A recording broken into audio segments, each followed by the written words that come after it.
Sa espesyal na edisyon ng Salamat, personal na sinorpresa ni Ate Pia ang isang principal sa Batangas na malapit sa kanyang puso. Kilalanin natin ang award-winning na guro na walang ibang hinangad kundi ang kapakanan ng mga estudyante na nasa kanyang pangangalaga. Siya, si Ma'am Gina. Ako po si Gina Alcantara Cayetano, Principal 2 ng Tulay Elementary School. Nagsimula akong magturo nung ako'y nasa 20 years old pa lamang. At ngayon ay nasa 40 years na ako in service. Siyempre, tayo ang hangarin natin bilang school head, bilang guro. Number 1, ang mga bata natin ay matuto. 100% na mapabasa sila, matutong bumilang. Hindi lang doon, ang iba pang mga aspekto ay ma-develop sa kanila, katulad ng kabutihang asal at pakikisalamuha sa kapwa. Sa pagiging principal, napakaraming mga challenges. At ang pinakamatindi nun ay kung paano ko mapapatuto ang aking mga eskwela sa panahon ng pandemya. Alam ng lahat na kapag ang mga bata ay hindi natin natutukan, mahihirapan sila'y matuto, lalo na kung sila hindi papasok sa paaralan. So, siguro, yun ang pinakamalaking challenge sa akin. Para sa akin, ang biggest legacy na maiiwan ko sa mga bata, sa mga guro, sa community, ay pagmamahal. Nandyan na yung sakripisyo, nandyan na yung pasensya para sila ay maturuan at nang sila ay matuto. Pagmamahal sa mga kapwa-guro, pagmamahal sa community na hindi lang sa loob ng paaralan, kundi pakikisama din sa ating mga stakeholders.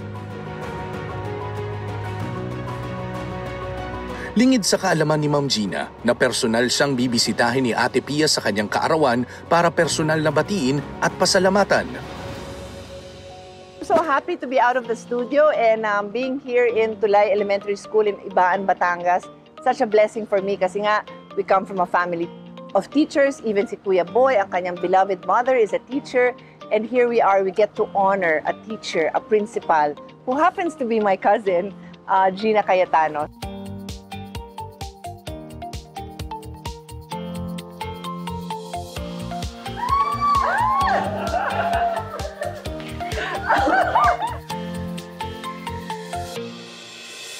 So I'm so excited na nakarating ako dito sa Tulay Elementary School and ang kakwentuhan ko ngayon is my cousin, si Gina Cayetano, who is the principal of this school.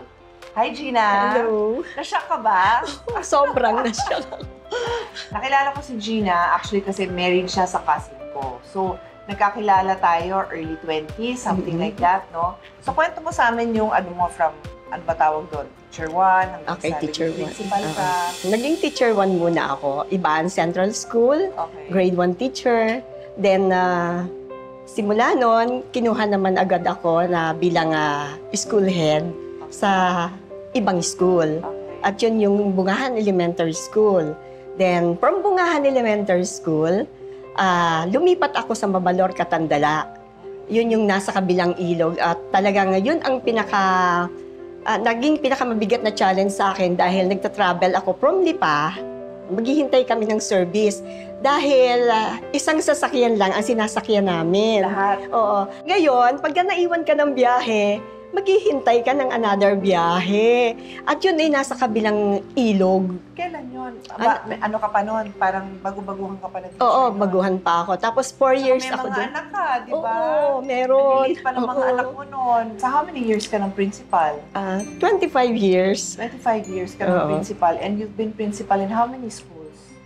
5 schools. Mga 5 schools na rin. And nandito ngayon sa Tulay Elementary, gano'ng katagal ka na? Dati, nanggaling na ako dito. 8 years ako dito. Talaga? After 10 years, bumalik uli ako last January. Wow! So parang coming home mo din Oo. ito. Okay, so tell me, why did you even think of becoming a teacher?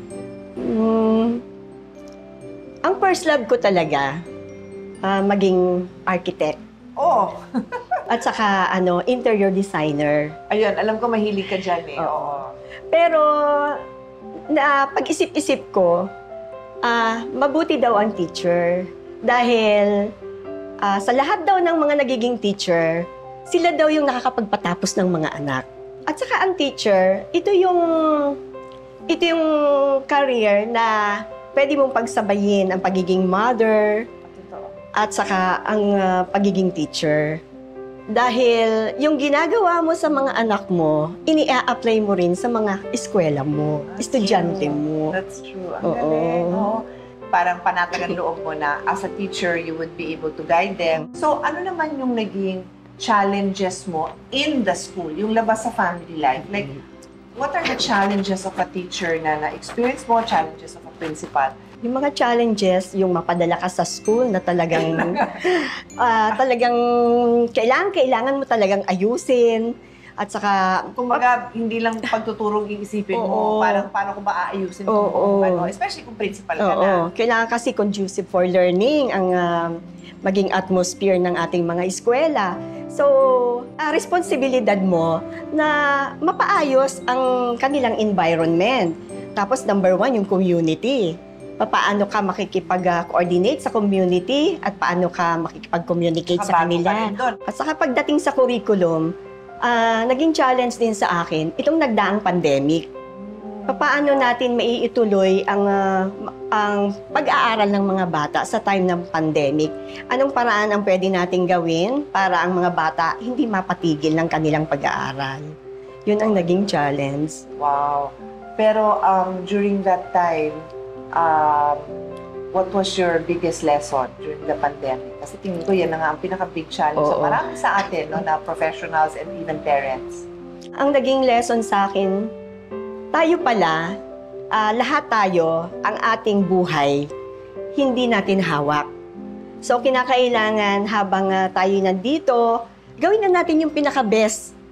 At na minsan lang dadaan sa atin ang panahong yan. Wow. Kaya dapat wala tayong pagsisihan na nagawa natin ang pinaka-best na kaya natin gawin sa buong buhay natin. Wow, nakakatuwa naman.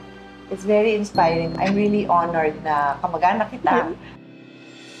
So Gina is an awardee of Gawad Habi, which is an award given by Ibaan mismo, no? As an outstanding principal. Congratulations, Gina. You really deserve it. And then finalist din ikaw ng Gawad Balisong. Sabi ko, ay, alam ko na yan. Award ng Batangas. Gawad Balisong.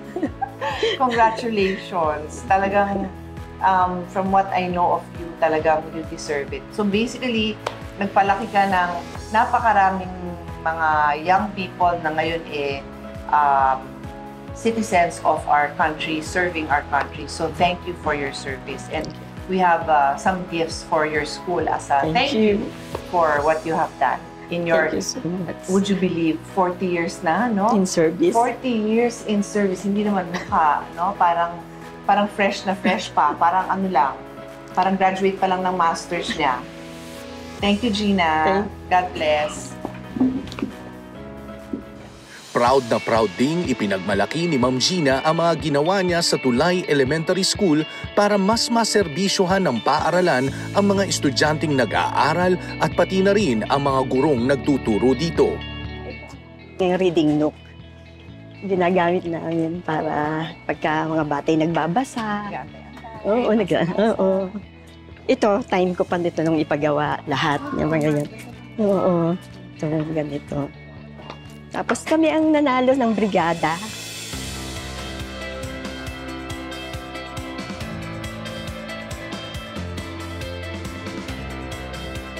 Hi, good afternoon. Kilala ba ninyo? Hi, I'm Senator Pia Cayetano. I work for you. I work for the government. I'm a member of the Senate. So I'm just visiting kasi your principal is my cousin and I just wanted to greet her happy birthday and to visit all of you. So I hope you study hard and one day be able to achieve all your dreams. Sinamantala na rin ni Ate Pia ang pagkakataon para personal na pasalamatan din ang iba pang mga gurong naging bahagi ng matagumpay na pamumuno ni Ma'am Gina para masiguro ang kapakanan ng mga kabataan ng Batangas.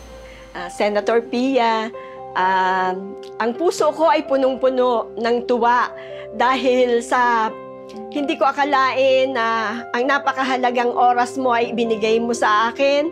Sobrang mahal kita at ako ay hindi ko makakalimutan sa buong buhay ko ang ginawa mo para sa akin. Talagang napakabuti mo at napakabait at talagang kitang-kita ko kung gaano ka kababang loob. God bless. Nagpapasalamat ako kay Pia, kay Alan, kay Kuya Boy, at sa Cayetano in Action.